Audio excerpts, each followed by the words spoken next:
89 million passengers. One airport. 1 year. That is not a record. That is a civilization built around a single corridor of movement. Dubai International Airport in 2024 was not merely the busiest airport on Earth. It was the circulatory system of an entire economic model. And today, that system has a problem that no official statement has fully explained. 17 major international carriers have suspended their Dubai routes. Not reduced, not rescheduled, suspended.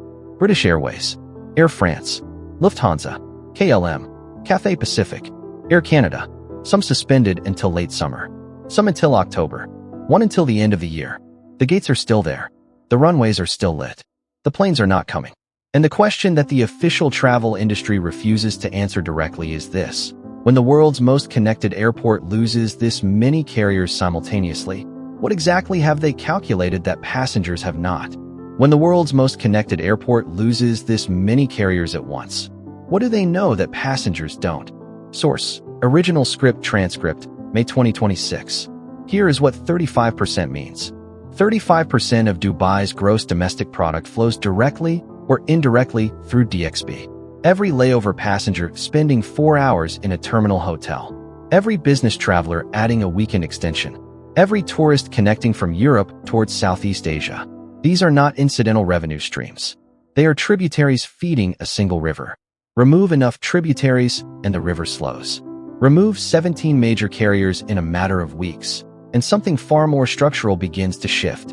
Now look at what each suspended carrier actually represents. Not just where it flies, but what it connects.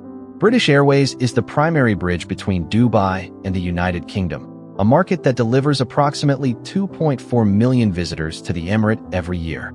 Air France covers the French-speaking world across Europe and West Africa. KLM is Amsterdam's spoke, which means it is also the connection point for dozens of regional European feeders that flow through the Netherlands. Lufthansa, Swiss, ITA Airways, and Austrian Airlines, the entire German language and Italian market, suspended under a single group decision until at least July 11th. Cathay Pacific suspended until June 30th, severing the Hong Kong corridor that links Dubai to the broader Asia-Pacific network. Air Canada removed North America from the direct equation until September 7th. These are not budget carriers adjusting seasonal schedules. These are the structural beams of the airport's global connectivity, and they are all absent at the same time. These are not budget carriers adjusting seasonal routes. These are the structural beams of the airport's connectivity, and they are all gone at the same time. Source: Original Script Transcript, May 2026. So what is the shared variable in every one of these risk models? The answer is not turbulence. It is not a technical fault at the airport. The UAE airspace closure that preceded these suspensions was triggered by regional security conditions that the airlines have assessed as unresolved. Not dangerous enough to generate daily headlines. Resolved enough for Emirates and flydubai to continue operating on reduced schedules, but sufficiently uncertain that 17 major international carriers independently concluded that the reputational, operational, and insurance risk of sending their aircraft through this corridor outweighs the revenue of the route. That gap, between what the home carriers will fly and what the international carriers will not, communicates almost everything about the real risk calculation happening in airline boardrooms right now. Suspending a route like Dubai is not a decision made by a regional manager on a Tuesday afternoon. It requires actuarial review of insurance premiums, legal assessment of liability exposure in contested airspace, government-level consultation in several cases, and a calculation about how long the suspension can hold before slot rights at DXB begin to erode. Air Baltic has suspended until October 24th. Eurowings has suspended until October 24th. These timelines are not weather holds. They are built around a 5 to 6 month planning horizon. And that horizon tells you precisely what the operational intelligence desks of these airlines are reading right now. Marcus Breitner, a logistics coordinator based in Frankfurt, had restructured his entire regional supply chain around Dubai as a transit hub for components moving between European manufacturers and Asian assembly plants. In February 2026, his company locked in contracts that assumed DXB connectivity through the summer. By mid-May, with Lufthansa suspended until July, those contracts were rerouting through Doha and Istanbul at a premium he had not budgeted. He is not alone. There are hundreds of logistics operations, tour operators, and corporate travel programs across Europe that built their architecture on the assumption that Dubai would always be the reliable center. That assumption is being stress-tested in real time. There are hundreds of logistics operations, tour operators, and corporate travel programs that built their architecture on the assumption that Dubai would always be the reliable center. Source: Original script transcript, May 2026. Walk through Terminal 3 at Dubai International on a Wednesday morning in May 2026, and the evidence is visible to anyone who knows what they are reading. The Emirates check-in hall is operating. flydubai is processing. But the rows of desks that once carried the British Airways rosettes, the Air France blue, the Lufthansa crane, those rows carry temporary signage or nothing at all. Retail concessions that depend on high passenger volumes are running staff at partial capacity. Taxi queues that in normal periods stretched past the covered walkways are now manageable in minutes.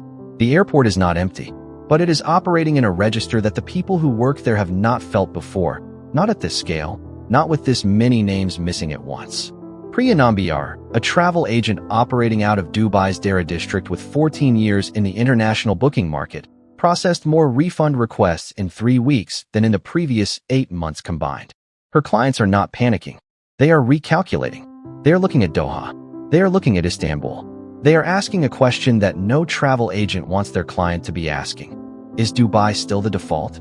That question, once it enters a traveler's decision framework, is extraordinarily difficult to dislodge. The economic exposure is not abstract. Dubai's hotel sector operated at an average occupancy of approximately 78% through the first quarter of 2026, driven significantly by international transit and short-stay visitors. The Dubai Tourism and Commerce Marketing Authority projected visitor numbers for 2026 at approximately 17.8 million. With the current suspension timeline, industry analysts tracking forward bookings estimate a shortfall of between 1.2 and 2 million arrivals in the affected months. At an average spend of roughly $1,200 per visitor, the revenue gap is measured in billions, not millions. Qatar Airways did not suspend. Hamad International Airport in Doha absorbed rerouted passengers across its network and processed them without incident. Turkish Airlines maintained its full schedule through Istanbul. And here is the data point that reshapes everything. Every traveler who rebooked through Doha or Istanbul during these weeks is now a data point inside an airline's commercial database, confirming that the alternative route performed. It delivered the passenger, it held the margin. The next time a regional risk event occurs, the rerouting decision will be faster because the path has already been established. The erosion of default status does not happen in a single event. It happens one rebooking at a time, until the rebooking becomes the default. Source: Original script transcript, May 2026. Dubai's entire economic model rests on one premise. Not the cheapest, not the most scenic, the most reliable, the most connected, the most frictionless node in the global movement of people and capital. When Emirates launched its fifth Freedom routes and Terminal 3 expanded, the message to the world was unambiguous. This city does not close, does not hesitate, and does not ask you to have a contingency plan. 17 carriers suspending simultaneously is the first public, large-scale test of whether that premise still holds. The suspensions have end dates. Most carriers will return. The airspace will eventually stabilize. But the structural question has already been asked in thousands of boardrooms and booking systems simultaneously. If travelers who rerouted through Doha found the experience equivalent, if logistics operators who shifted to Istanbul found the pricing manageable, if tour operators who redirected European clients found that those clients adapted without complaint, then the psychological lock-in that Dubai spent decades constructing has a crack in it that no marketing campaign will close.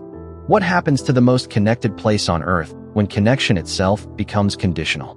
Source: Original script transcript, May 2026. The most dangerous outcome for Dubai is not a temporary suspension. It is a permanent reevaluation of its indispensability.